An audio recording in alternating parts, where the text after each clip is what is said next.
our emphasis is always defense. So I mean, it's not going to change in that aspect. But obviously, we're going to need to make shots regardless if our defense is good or not, because there's so many good teams in the field. We're going to have to make plays, have to make shots. But yeah, our defense is definitely going to help us with it.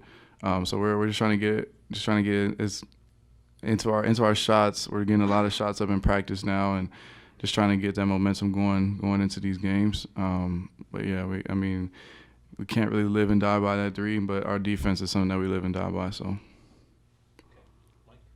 Devon, sort of on that same topic, you guys hadn't gotten much from Darius and Mariel in a few weeks, and they played pretty well in Brooklyn, especially that last game.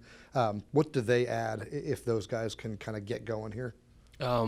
Yeah, that was great. You know, for them to get shots and for them to see those shots go in and help their confidence. But those guys are super aggressive off the bench, and either if they're starting or off the bench. But it's really good to be able to have those guys hitting shots, and if somebody else isn't scoring, and we can look to them to be able to knock down shots, and it's just good to see.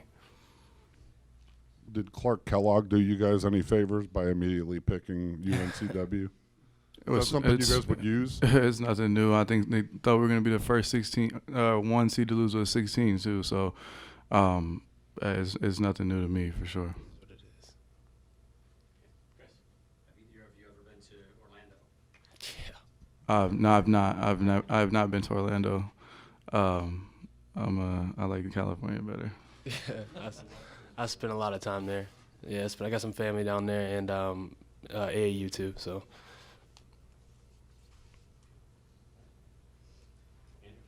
Talk about how you're used to this, all this stuff. Do you remember the first NCAA tournament? Talked about that was the one where everybody thought maybe could knock you off. Mm-hmm.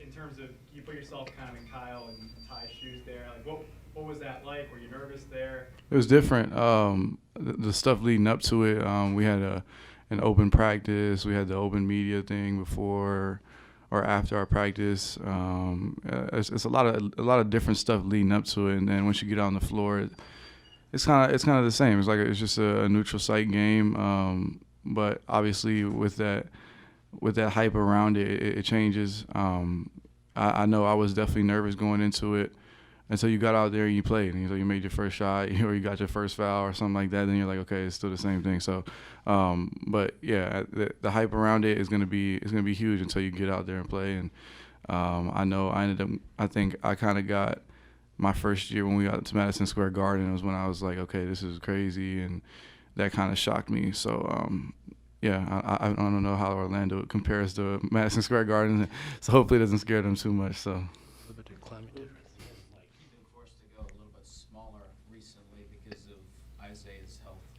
Does that benefit you from a ball handling standpoint since UNCW is a team who's going to pressure you? Yeah, it does. Obviously we want him to be healthy. We want him to play to the best of his ability.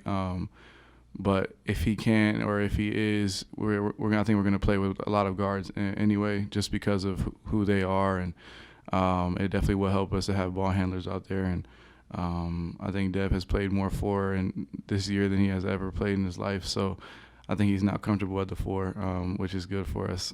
So yeah. London, you guys had talked a few times during the year about how this was just a very different regular season, some ups and downs. You went through the losing streak. And is it, I don't know if more satisfying is the right word, but is there a different feeling in that sense of earning your spot in the NCAA tournament? Not that you didn't. Yeah, we earned those ones, and we earned the 1s and 2, the 2 seeds as well. But yeah, obviously trials and tribulations make the success that much sweeter. We talk about that all the time. We're gonna have those low valleys, and we're gonna be at the top of the mountain sometimes too. But you just gotta find your way to stay even keeled throughout all of it. And then obviously it's something different that we haven't. I haven't been experienced to being that the 5 seed, and but it's just once you get on the floor, the seeds go out the window. It's just basketball being played. So I mean, yeah, obviously we earned it, but it doesn't matter anymore. This is for both guys again. With teams often keen on trying to shut you down, London, and Kyle because he can shoot from outside. How important is it that Devon and Mariel and the other guys pick up some of the offensive slack if they're focusing on you two? I think it's just important for us to, myself and Marielle and whatever other guys are in, just to stay aggressive. Always try to be assertive in situations, try to make some plays just as well as everybody else. If guys are, trying to deny Kyle and in London, those open up opportunities for us guys. London, from your perspective, over here to your right. Oh, snap. The guys were just saying, we talked about what you say to the, looking back 4 years with Kyle Guy and those guys going their first time. In some ways, this is your first time going into this with a finality, riding on this. Do you push those thoughts out of your mind kind of going into this last NCAA tournament?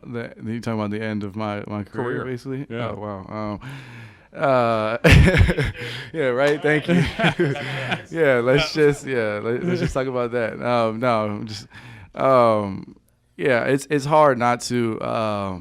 Last night, I don't think I could. I woke up in the middle of the night, couldn't sleep for a while. Just my mind racing, just thinking about maybe that the end is near. I mean, obviously, I'm not saying that it's close. It may be a couple weeks from now. It could be the next game. I mean, I obviously don't want it to be that, but you obviously have that nervousness around you. But I'm trying to push it out of my mind as best I can. But right now, I'm just trying to cherish the moments with the team, with the coaches, and it's tough to think about for sure. Sorry for that, London. No, it's all good. Tony, how fortunate do you feel, I guess, that a couple weeks ago you kind of changed the rotation and got Ty and Kyle especially more into it and have played them a lot more? How much more ready does that make them for this, and does that make you guys for this? Yeah, I think our depth has always been important for us all year, and to play, the 6 perimeter guys that we've played, and at different times, different guys have played, more intensive minutes, especially our first years, and I think at different times, Ty and Kyle, I say that a lot in practice too, I think they showed some soundness. They showed making big shots, being in big settings, and have done things that have really helped us. So with our team, again, the way we're a little more perimeter oriented to get, ball handling and scoring and all that, it's good that they've got the experience under their belt that they do. And, you saw obviously the first game of the ACC tournament, they both were terrific. And then you saw a little bit of the inconsistency in the second game from all of us. But I think that's going to be, important, and what an experience they're getting for their future, but important for us in the present.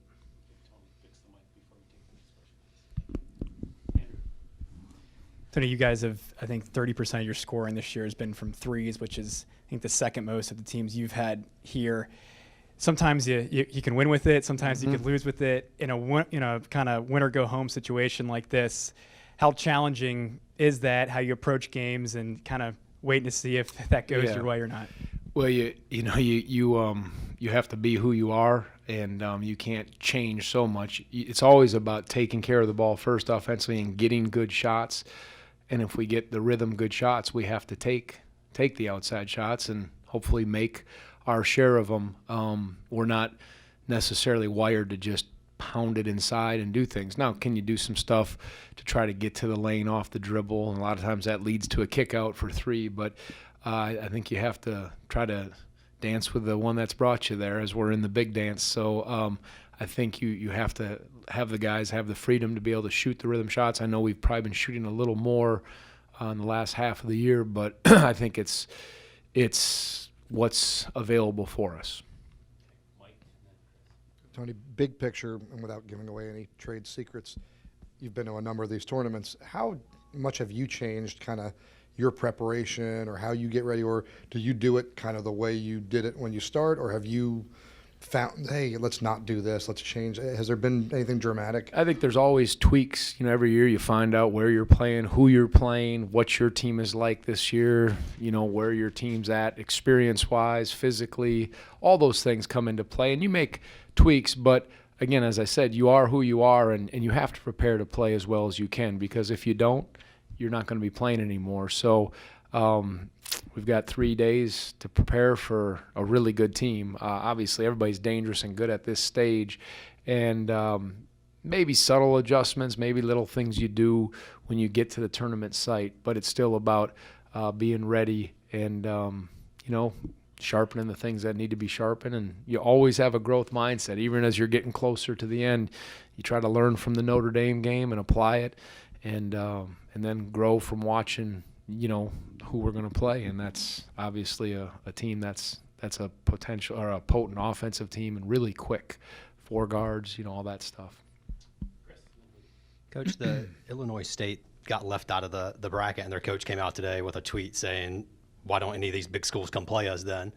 You've been willing to go to places, VCU, at UNC Greensboro this year. Do those games help you at this time of year at all, or why do you like going to their gym to play when so many coaches won't? Well, first, because I played my college basketball at Wisconsin Green Bay, and I was desperate to play Marquette or Wisconsin in my time, and we never could get that game.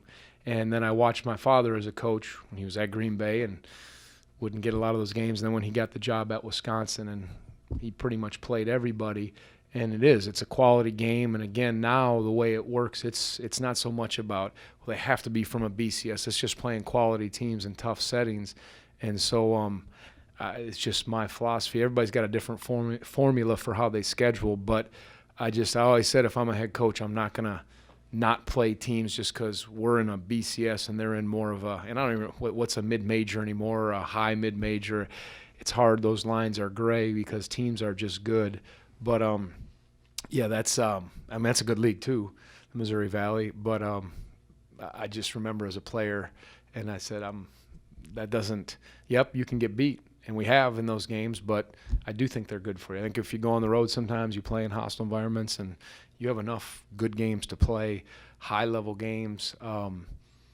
It's kind of almost a mathematical formula now, the way the NCAA selection committee looks at stuff. Does it help at this time of year when you see someone from those type of leagues? Yeah, I guess I didn't answer your question very well. I talked a lot. I sure did. We just had practice. I'm still thinking about the last few possessions of practice and kind of talking my way through getting to the answer, which I think it does. Our conference has so many different styles of play that I think that's important. You'll see pressing, you'll see matchup zone, switching man-to-man, all that, 4-guard offenses. But when you go back, you played West Virginia, you've played teams that are from maybe not a BCS. I think there's some advantages to that. I think it's just whatever team you've played, whether it's in your conference or out, who plays a similar system or style, and you draw from that, at least from some of your experiences. Related 2-part question. You mentioned at Barclays and then again last night on the teleconference about this being March and it's no time to play soft. How do you emphasize that in practice leading up to the tournament? And the second part is it's general consensus that NCAA time, referees let you play more, it's more physical. Is that an advantage or a disadvantage for you guys? I never assume how the game's going to be called. I think sometimes there's points of emphasis that they're looking at a little more, but you always want the players to decide the game and the game to be called consistently, and letting the players play within reason. That's I think the way it should be, and I think everybody prefers that.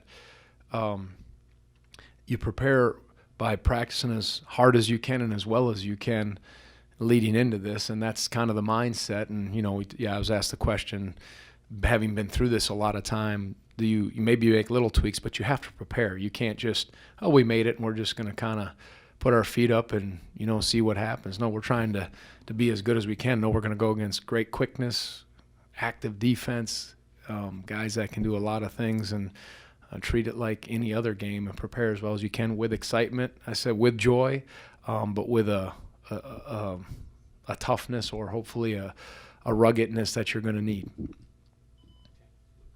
Someone's thing just stopped. I don't know. So if you want to look at it before we go on. UNCW, I don't know how much of a look you've had. Their steal percentage is very high, and they're also not shy of pressuring big-time teams, as we saw against Duke last year. How does that challenge, getting your feet wet in an NCAA tournament when you know that's coming, especially for some of the guys who, have seen West Virginia, but, maybe Right. just once? For sure. Their experience, they're mostly returners, and they took Duke right to the wire. Kevin's done a great job. He coached Mike Scott at Hargrave. I don't know if you guys know that, Kevin Keats, and has done a really good job. Obviously, he was with Coach Patino and the job, and he's in his third year, I believe. The job he's done there is remarkable. And you watch his team play, and you see they're veterans. They're used to this, how quick they are, how good they are with the ball screen, off the dribble, all that. You just try it again to prepare for it. Go back, West Virginia was a long time ago. Other teams put pressure, but it's preparing well, knowing that ball security is important, but knowing you also have to play. They'll press, they'll pressure you in the half court, they'll switch, they do a lot of things, and they create some of those turnovers with just that pressure. So again, your guard play is going to be important. It always is in tournament play, and you're going to have to work to again get open and get the right kind of shots. So it's a lot, because then they're coming back. You look at how many points they average and what they've done to teams, and that gets your attention right away. And watching them on film, I've been impressed with how they're real quick. You see it, and they're not huge in height, but boy, they're pesky, and they'll get after you. So you work as hard as you can in practice. You try to get your scout team revved up to go. You don't call a lot of fouls, and sometimes you even work with extra guys, stuff we've done in the past. You just kind of touched on it, but their offensive numbers jump out at you. Defensively, what they give up, is that a product of the style that they're playing? They give up a good number of points per game, but is that a product of? Yeah, for sure. I mean, they want to. I think they're a good team. They can play different ways, but they want to certainly get speed you up, create turnovers, and they'll be aggressive, taking early shots if it's there, and attack you. So that's other teams score them. So that is definitely, I think, a product of how they play, and certainly that's been successful for them. Tony, you've only started, I think only 3 guys have started every single game for you. It's London, Devon, and Jack. Jack, it seems like his play fluctuates with the matchup, and if he plays a big guy, he's okay. A smaller, quick guy. Colson, he obviously struggled with a little bit. How have you evaluated his play? Why do you kind of keep with him, and what value does he bring you, at least to start off, and how has he developed through this year? I think Colson has made a lot of people struggle. He's a terrific player. I'm watching him play the rest of the tournament and all season. He's one of the good ones. What a story that is. Jack has been Jack's such a rugged player. He brings physicality, he brings rim protection, and he screens well, he gets people. So he does a lot of the things that you don't see in the stat sheet. Sometimes you'll watch Jack's game has improved from where he was when he got here to where he is now is really encouraging. And I always say with Jack, there'll be some things in a game or in practice you watch and you're like, ooh, that didn't look great. But you got to judge him on his whole body of work. If you look at the whole practice or the whole game, well, you know what? He offensive rebound and tipped 1 or 2 in. He got that guy about 3 shots because he screened well. He helped that guy here. He blocked that shot. Yeah, he traveled. Yeah, he missed a close one. Maybe he did. But when you kind of take it through the whole thing, his pluses are usually bigger than his minuses, and his heart is huge. He's a warrior, and you have to have that. We were talking about all year, but especially as you get to the postseason, you need a physicalness or a toughness, and he does provide that more than anyone for us. Isaiah gives us that energy. He's a warrior that way, and that's why they've been good together. And there's areas he's got to improve on, but I think you sometimes have to live with those. I think that's most teams. They have guys that there's not the perfect player, but it's just been that way. And I think he's done a good job. And doesn't mean I couldn't have started other guys, but I think he's been kind of a key. And Isaiah would have, but he just hadn't been able to. I have 2, and you kind of touched on that. Isaiah is he 100% healthy and ready to go, or is he still limited? Yeah, he's still recovering. So, and we'll just kind of see how that goes. That's where that's at right now.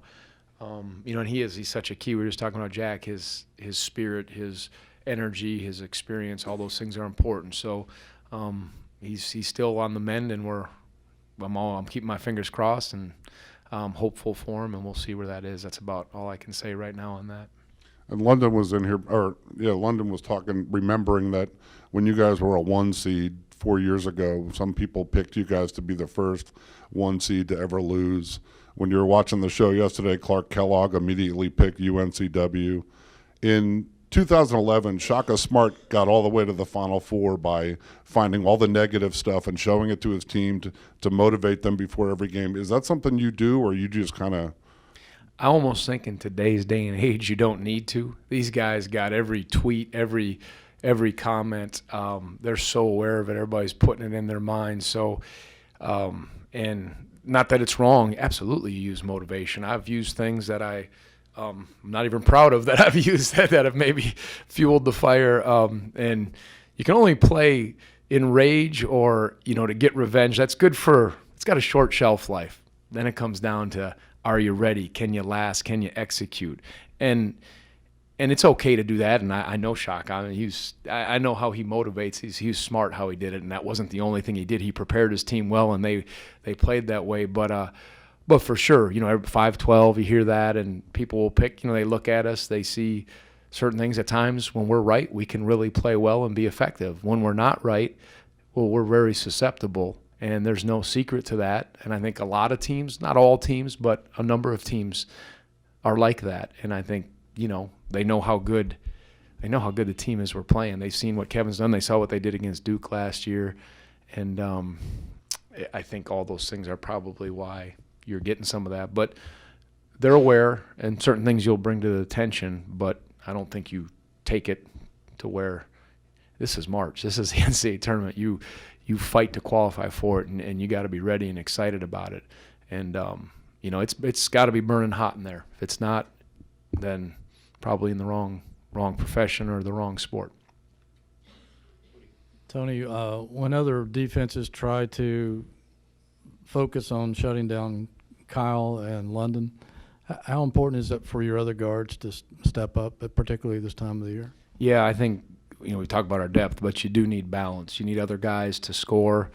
They need to score. That last game against Notre Dame, I think they were one of 17 or 18. I can't remember the exact stat. And that was tough, but it's not like we were cooking with the other guys. So we need the balance. You need, whether it's Darius and Mariel gave us a bit of a lift in that game, but that is important for us. When we're at our best, it's because we've had 3-4 guys in double figures. And you look at, UNC Wilmington's stats, and it's similar to Notre Dame's. It's impressive how many double figure guys they are and what they shoot. But I think that is important, and that's why you got to take the shots when they're there. And guys, you got to rotate the ball, you got to take care of it. But you have to have the right mindset. You can't pass up good looks, and we just want to be sound, but be assertive with the looks that we're getting, the shots that we're taking. Tony, you guys have been a 1 or 2 seed the last 3 years. Is there a difference that you perceive in pressure being a 5 seed, where it's not like you're expected as much?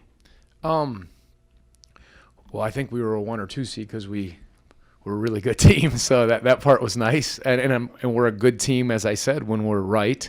But yeah, it's a different feel. I wouldn't be being completely honest. When you're that 1 or 2 seed, I try not to keep it the same. But this is where, all right, let's go. This group, with kind of all that's happened throughout the year, the ups and downs and the battling, the less experience that we have, I think it's an exciting opportunity. You're always excited, whether you're a 1 seed, a 5 seed, a 16 seed. It just kind of makes me, when you say that, step back and really appreciate the opportunity to get into the tournament. And to be a 5 seed's no small thing, as I mentioned the other night. But it just feels different. We're going in, we know we're playing a heck of a team, and it's seeding, matchups, all that stuff. Matchups matter. Seeding, that's kind of not, I don't think, as significant in today's game. So feels a little different just because I think the team we have, I don't know if that number makes you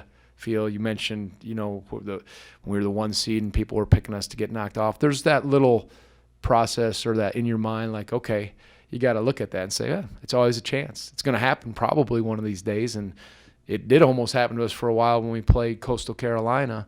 But so you have that maybe way in the back of your mind. But, yeah, this is just a different team, different time. It's exciting and maybe there's a little more newness to this and uncertainty.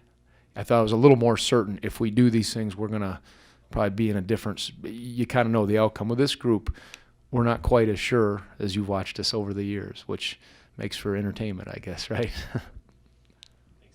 Yep.